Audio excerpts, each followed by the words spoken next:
ان جملوں کو میں ذکر کرنا چاہتا ہوں. جناب جابر بن عبداللہ انصاری کے بارے میں ملتا ہے کہ جس وقت وہ امام حسین کی زیارت کے لیے آئے تھے تو ان کی آنکھیں صحیح سے دیکھ نہیں پا رہی تھی.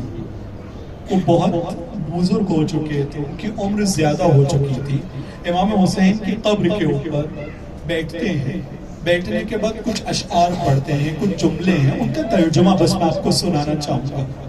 پہلا جملہ یہ ہے کہ اے میرے دوست حسین, اے میرے حبیب حسین, جس سے میں بہت محبت کرتا ہوں حسین, تم پر میرا سلام ہو حسین. میں نے یہ کیا سنا ہے تمہارے بارے میں حسین کہ تم کو کیسے مارا گیا حسین. میں نے یہ سنا ہے کہ تمہاری گردن کی رگوں کو تمہارے شانوں کے اوپر بہتے ہوئے خون کے ساتھ چھوڑ دیا گیا تھا, یعنی تمہارے تن و سر میں جدائی کر دی گئی تھی. حسین حسین کیوں نہیں دے رہے ہو میرے سلام کا جواب؟ پھر خود کہتے ہیں کہ ہاں تم کیسے جواب دے سکتے ہو, تمہارے سر کو در بدر شہر بہ شہر گھمایا گیا ہے, تم کیسے میرے سلام کا جواب دو گے؟ بس عزادارو یہ مرثی اور یہ سلام امام حسین کا جناب جابر پڑھ رہے ہیں کہ عطیہ کہتا ہے کہ میں نے ایک آہٹ محسوس کیا کہ کوئی کاروان آ رہا ہے, کچھ لوگ آ رہے ہیں. جناب جابر کی معرفت تھی, انہوں نے کہا کہ اس قبر سے مجھے دور کی طرف لے جاؤ, مجھے آوازوں سے محسوس ہو رہا ہے کہ اہل حرم واپس آ رہے ہیں. عزادارو جناب زینب نے قبر سے ایک فاصلے کے اوپر اپنے آپ کو کربل کی زمین پر گرا دیا تھا. گرانے کے بعد میں کچھ روایتوں میں ملتا ہے کہ اسی عالم میں امام حسین کی قبر سے نزدیک آ رہی تھی, اپنے آپ کو امام حسین کی قبر پر لپٹا کر کہتی ہے حسین, واہ حسینہ, میرے بھائی حسین, تمہارے جانے کے بعد ہم پر کیا مصیبتیں گزری ہیں. بس عزاداروں کچھ جملے آپ سماعت کریں, کچھ جملوں کی زحمت ہے, ایک ایک مصیبت کو ذکر کرتی ہیں, ذکر کرنے کے بعد ایک عجیب مصیبت بیان کرتی ہیں کہ زندان شام میں جس امانت کو تم نے میرے حوالے کیا تھا کہ اس کا میں خیال رکھوں, میں اس کو قبر کے حوالے کر کے آ گئی ہوں.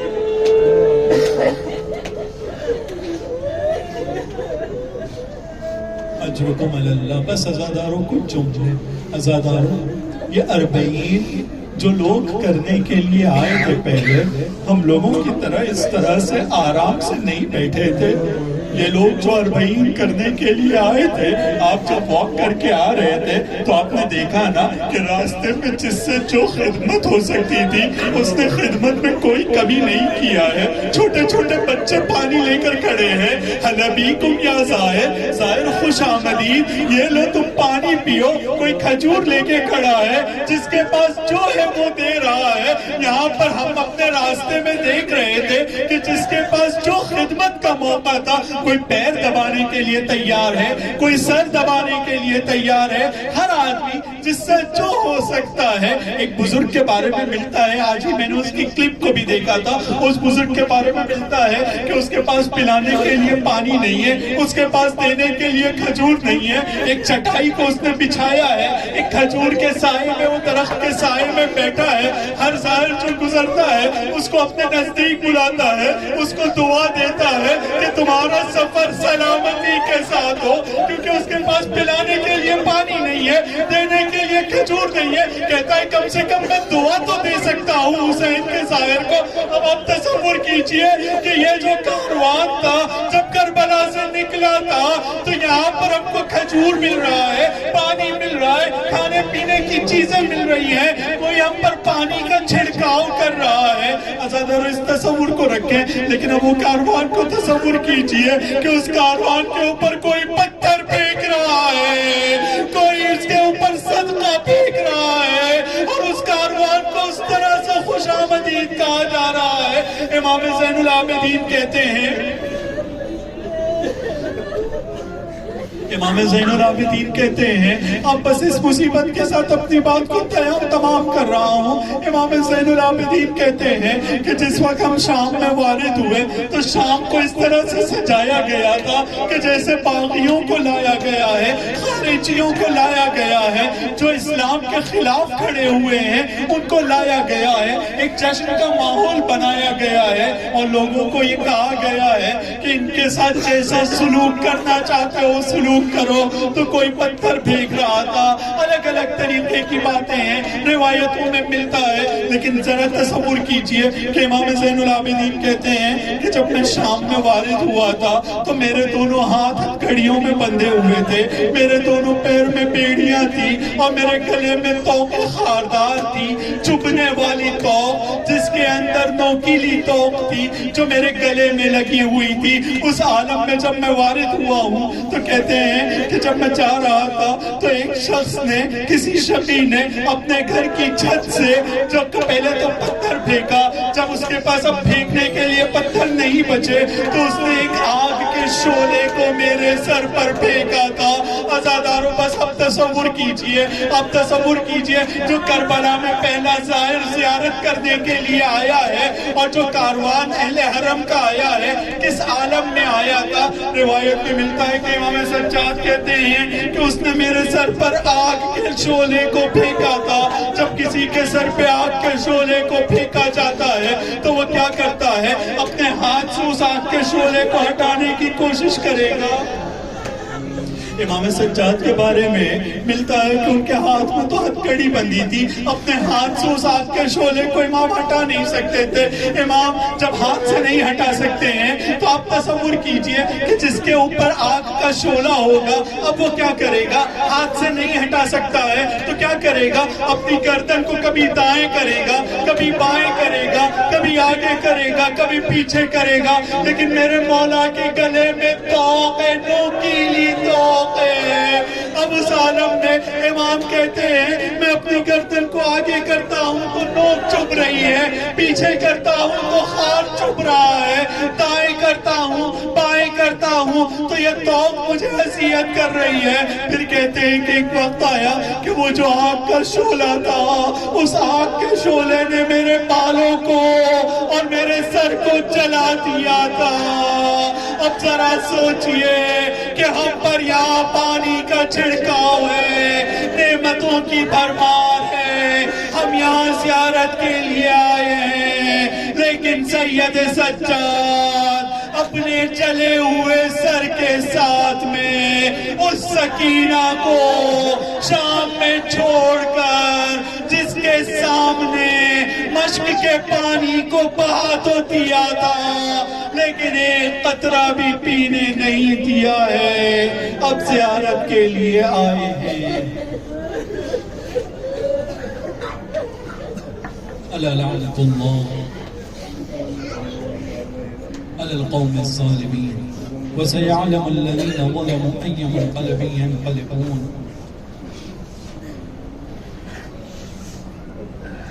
خدایا اس اربعین کی شب میں کربلا جیسے مقدس مقام پر تو نے ہم کو آنے کی توفیق تو عطا کیا ہے, لیکن خدا زیارت اربعین کے ساتھ میں وہ آثار جو اس زیارت کے اندر جو ہمیں اپنے امام کے ساتھ کرتے اسے ہمیں عطا کر. اے خدا ہمیں توفیق عطا کر کہ ہم اپنے امام کے ساتھ اس سفر میں, اس راستے میں جس راستے کو امام نے شروع کیا تھا, اس راستے میں ہم ہمیشہ اپنی زندگی میں امام کے ساتھ رہیں اور آخرت میں ان کے جوار میں ہم کو جگہ عنایت فرمانا. امام زمانہ کے ظہور میں تعجیل فرما, ہمیں ان کے آوان و انصار مددگاروں اور ان کی رکاب میں شہادت کا درجہ نصیب فرما. خدایا ہماری اس زیارت اربعین کو کربلا کے مقام پر, کربلا جیسی مقدس جگہ پر آخری زیارت قرار مت دینا, اور اگر یہ آخری زیارت تو نے ہمارے لیے لکھ دیا ہے تو خدایا ہماری قبر میں ہمارے اماموں کی زیارت ہم کو نصیب فرما. ماتم حسین